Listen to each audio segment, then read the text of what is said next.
Welcome to Good God, conversations that matter about faith and public life. I'm your host, George Mason, and we are here today in another on-location Good God to visit with Tammy Johnson, who is the executive director and the founder of an organization in South Dallas called Empowering the Masses. Tammy, thank you for hosting us and for allowing us to find out more about what you're up to. Thank you for having me. Sure. So, Empowering the Masses is how old is an organization? And tell us your origin story.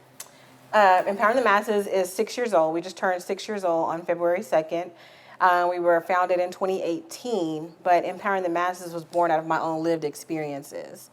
My sisters and I grew up in poverty, not because my mom wanted us to, it's because we had no other option, and she was sick our entire youth.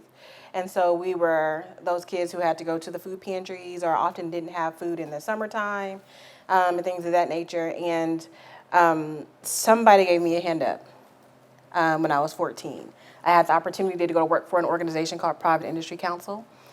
And I was able to work and help my mom pay bills and feed my sisters and I and buy our clothing and all of those things. But I'm a big believer that nothing happens to you, it happens for you.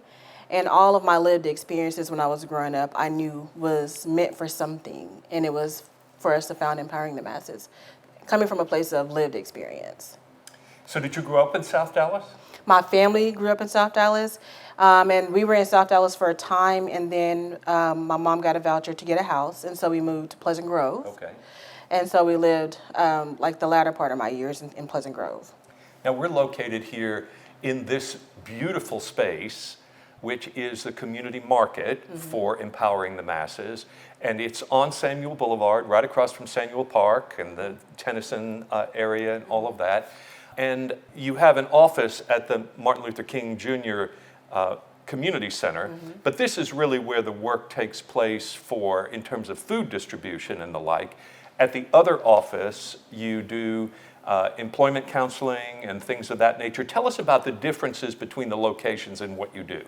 So the difference in both locations, we know that food insecurity is a symptom of something much bigger. I know that because, again, my mom could not feed my sisters and I, not again because she didn't want to, it's because she couldn't work. And so she was on public assistance, but oftentimes that public assistance didn't go the distance. And so when we recognized food insecurity as a big issue, we chose to found the food pantry. But as you talk to the neighbors that you serve and the community members, you realize it's not that they don't want to take care of their families, it's just that they can't. And so I was a college professor for a while for the local community college. And I was writing my curriculums and things, and I was like, okay, I know how to provide short-term training that will lead to long-term results. And we can utilize the food pantry as a way to recruit people into our career training programs. And so we offer 2 career pathways. We offer phlebotomy and we offer community health worker training. The phlebotomy training is 12 weeks long and the community health worker training is 16 weeks. Now, everybody's like, what is a community health worker? And they're assistants to social workers. And so they get a license from the state of Texas, the Department of State Health Services. We also are able for our students when they do our phlebotomy training to be nationally certified. And so this is a recruitment into the career training because nobody generally does not want to be able to feed their families. They just don't have the means to do so. And so we're not here to continuously be a handout. We're here to give people a hand up. Now, not everybody that comes through the community market or the food pantry is going to be a candidate for the line. But if we can get enough people to be self-sustainable, then we're doing our job. Where do you get the food that you offer to neighbors who come in and are in need? So we partner with North Texas Food Bank. We purchase food from some local retailers. We also have retail partners like Sam's, Albertsons, Tom Thumb, Kroger, and we pick up from them 6 days a week, those different retail partners. And then we have some companies who donate, and they get to, if they sponsor, their items are on display throughout the market. Great. So when you think about what's happening in South Dallas, we've had a roundtable of organizations that are all trying to address food insecurity in South Dallas. How do you think about what you are doing in light of what others are doing, and and what the need is. Is it making a dent? What's the long term? Is this going to be necessary forever, or do you see that the coordinated efforts of the different organizations trying to do this work could have a flywheel effect to change the food access in South Dallas? What's your vision for that? I think that the Bible tells us that the poor will be with you always. And so I think what we're doing here at the community market is doing just what the Bible said. So this started in the Bible. And when he told the people not to harvest your fields completely, right? And so and what God did was give people a hand up and not a hand out. He wanted people to be able to go and receive their food with dignity and respect and take care of their families. And so I think all of the efforts in the South Dallas area, especially those who are doing it from that perspective of God focus, are doing it in that space of not harvesting their fields completely and providing people with the opportunity to receive and take care of their families in a space that's dignified, you know. Right. Well, when you speak of dignified, a space that's dignified, I have to say that looking around this place, it has dignity all over it. There is a kind of orderliness and harmony and beauty that this space represents that you don't always see attached to social justice work. Tell us about your sense of connection. What is it that you think is important about the way this is designed and what it communicates to people? It communicates to people that you're not alone, and you don't have to be ashamed because you can't feed your family this month or this week. People should have the ability to come and receive services just like God said, in a dignified way. And so you get to come to the community market and get a basket and shop and go through and bag it up and take your food home to your children or your family. And they're none the wiser that this month mom or dad couldn't make ends meet, or we needed to pay for you to participate in this activity. And in order to do so, we couldn't provide groceries. And so you have the ability to come and shop, and it makes you happy and you smile. We get so much laughter and smiles and gratitude from the neighbors who come in and shop. And that's the purpose of it being called a community market versus a food pantry. There's some negative connotation attached to the word food pantry. I understand. So you mentioned the biblical idea of gleanings, which is the idea, as you said, that you'd leave part of your field unharvested and then allow people who cannot feed themselves to come and harvest actually that portion of the unharvested field. So that has a similar connotation to coming here and actually choosing food that has been excess food in the market that is now shared in this way. A beautiful application, I think, of biblical truths into our contemporary time. But I want to go deeper with you about the faith-based aspect of this. Clearly, you're conversant with biblical understanding. In fact, you even have a son named Josiah, after King Josiah. And I'm married to a pastor. And you're married to a pastor. Yeah. Okay, so I want to get into that a little bit because this program is called Good God, and we try to explore what is the faith motivation of people that are working in this space, of people who are saying, I have to devote my life this way because it's coming from a deep place of faith. Tell us about your sense of connection there. Okay, because God is good, right? And like I said, my sisters and I didn't always have food. We didn't always have clothing. And how you know that God knew everything that was going to happen for you before it happened. He knit you together when you were in your mother's womb. The church where we started, which is my husband's church, a small church over the bridge off of Dolphin Road, Progressive Baptist Church. I didn't know this until my husband was being installed as the pastor. But my grandmother, who raised her children here in South Dallas, was a mother of 12. And at one point, she was a single mother of 10. And she could not afford the church where my husband currently pastors. Got wind that my grandmother couldn't afford to feed her children for Christmas that year. And so the church that my husband was called to, the deacons pulled up with trucks and cars, and they fed my dad. Wow. when he was 12 years old, before I was even a twinkle in his eye. And again, we didn't know that until we moved there. For it to come back all those years later, my husband was, my dad, when we got to the church, my dad was about 64 or so when we was called to the church. So like 50 years later, my husband was called to the church, and we were waiting for the pastor to come and do the installation. So we were in the back and we didn't know the story. And they were like, somebody come up while we're waiting for the pastor for the installation, tell us about our new first lady and pastor. And my dad told that story. And I was like, only God can orchestrate something like that. I was a child that was hungry. My dad was a man that was hungry who needed to be provided for by the church.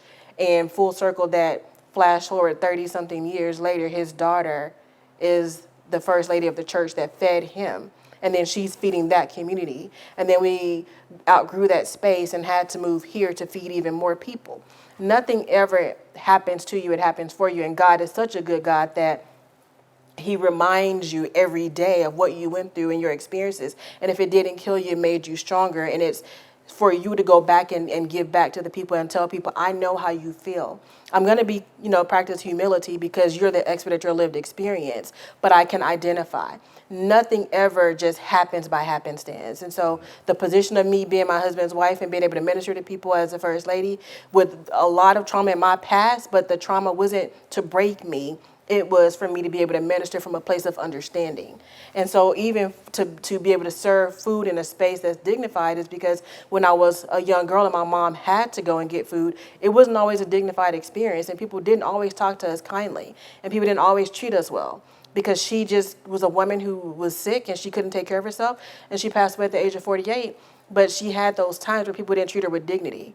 And so with God giving me the opportunity to do this work, people will be treated with dignity and respect, no matter what. They don't owe us anything. Yeah.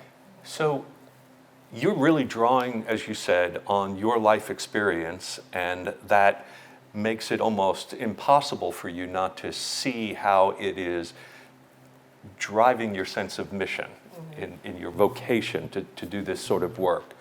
What would you say to people who are watching this or listening, and they are relatively self-satisfied, have all their needs provided for, they have the resources to, go to their own grocery stores and to live their lives without turning them into this kind of service, because their lived experience is more privileged. And yet, we're not going to be able to know one another and understand one another well until everyone has this sense of common cause for a community to have enough that everyone is provided for. What would you say to people about how they might examine their own lives if their story isn't the same as yours? If your story isn't the same as mine, examine yourself and ask yourself, when you see somebody having to go and ask for a hand up or receive services, are you putting yourself in a position of judgment? Or are you putting yourself in a position of curiosity to figure out why are they in that position? Good. And how can I assist? Wonderful. How can I assist? How can I not say, I just don't understand why people can't get a job? Right. But there's something called the working poor too. I may be working, but I still just cannot make the ends meet. And so always come from a place of humility, but also come from a place of curiosity as to what's happening, and then how can I help?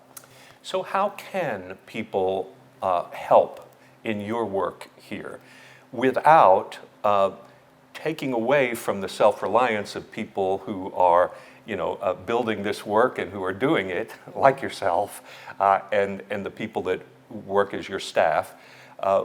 What would you say about people who are interested in supporting this work or participating with you in some way? They can always reach out and find out ways or what we need in those moments. When our neighbors come in and shop, they're not only, we also have different vendors in here during the week when our neighbors are shopping. Saturday is a drive-through, so it's much more fast-paced, but during the week when people are shopping, we have different vendors that come in that provide health screenings or information about insurance or how to sign up for SNAP benefits or helping them sign up with their SNAP navigation, things like that. Do you have resources that we can share with the neighbors and the communities about services that they need? Volunteerism is always every Friday and Saturday, please. Okay. We need your help. But also you can become an ambassador of the work that we're doing. Tell people about it. You can always donate, Right. but. Terrific. So if people want to donate, empoweringthemasses.org. .org. Okay.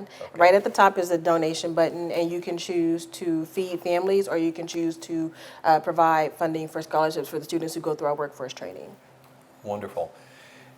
Tammy, as we think about the work you're doing and the way you connect with North Texas Food Bank and other volunteers and partners, you're able to do a lot on site and in the community in terms of drawing on these local resources from a charitable perspective. But I would like to talk with you a little bit about public policy and how it affects where we are with all of this. You've now become part of the coalition in South Dallas that is trying to examine how to change things structurally. And that involves policy at the state level, say, for instance, also at the local level. Talk to us about this aspect of it. What needs to change from a public policy standpoint that would strengthen your work and the flourishing of this community? I think that we need more people that are actually boots on the ground, lived experiences, participating and asking and a part of the conversation.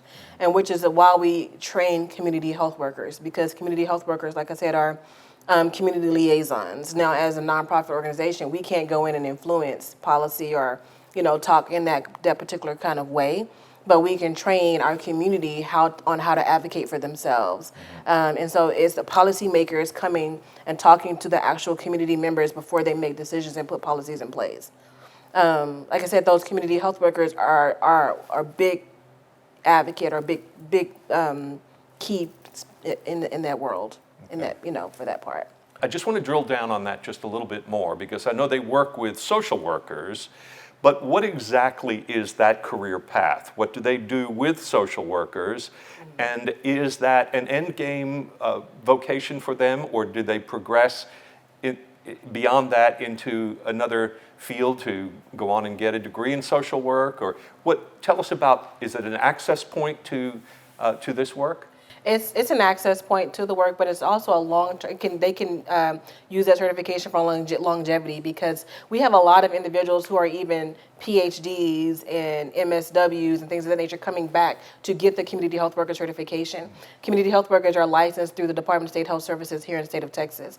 We're one of 50 organizations in the state of Texas that can provide that licensure through our 160-hour curriculum, and then their work in the community, their boots on the ground piece in the community. So it could be an entry point, or it could be a long-term career. I think like the base pay for community health workers now coming out of school is like $23 an hour.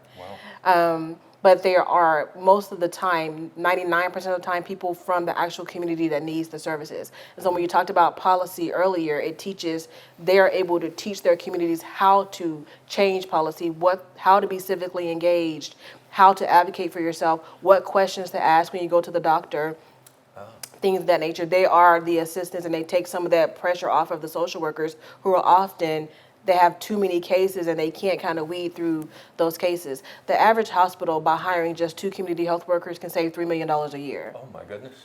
And so it's interesting to me that you have community healthcare workers and phlebotomists, both of whom are, in some sense, about how to create greater health for people. What role does food play in creating a more healthy community? If I don't have food, I can't think straight. I can't, if I'm not fed physically, I cannot move, I cannot think, I cannot work, I cannot be as healthy as I can be. So if this is like on Maslow's hierarchy of needs, the basic of the basic needs, I need to be able to eat, in order for me to be able to function. And so, and it's not just regular food, it's like, what type of food do I have access to? Is it culturally appropriate food? Are there healthy food options that I can choose from? Is somebody educating me on like my sodium intake? Are we providing food that's, right for the people that we're serving? If they have renal issues, if they have liver issues, if they have, all of those things. And so we ask all of those questions of our neighbors. That's part of that intake form. What do you need? I know that you are taking this particular medication, so you can't have grapefruit juice or you can't have tomato juice, Great. So Tammy, this is a beautiful space, but I know that you have 2 locations and you'd like to consolidate these locations and expand here on Samuel Boulevard. Tell us what your needs are and what your dream is about this additional space. Our dreams and our need and our goal and our prayer and our hope, and we know it's going to come to fruition because I wrote it down, like you told me to. But the building next door is available, and we would love to expand into that space. One, because we need more storage space, we need more of a staging space, but also our workforce training programs, especially our phlebotomy and our community health worker training programs, our U.S. Department of Labor pre-apprenticeship certified programs. And so I would like to hire more people from the community and train them as community health workers and have them on site at the location next door doing intake and connecting our neighbors to the resources that they need in the community. And if we are able to expand next door, we can house our community health workers that we've trained from the community on site that speak the same language of the people that we serve, not linguistically but lived experiences on site to provide services in real time to our neighbors, and that space next door would help us do that. And what do you need in order for that to happen? We need funding. And how much funding do you need? $1.6 million. $1.6 million. That sounds like a drop in the bucket for somebody out there who wants to see this transformational work continue and expand. Well, we'll pray with you to that end. Yes. I think you need to write that down too. I wrote it. So that someone will answer the call of God and help you in that way. Absolutely. Well, Tammy, we thank you for the time you've given us to understand what you're up to here. I hope that you'll find lots of people who are contacting you as a result of this and want to come and help. But thank you also for being part of this larger coalition that is seeking to create a greater environment of prosperity and well-being in South Dallas and the larger Southern Dallas part of our city. It's an exciting project, and I'm glad we're all in it together.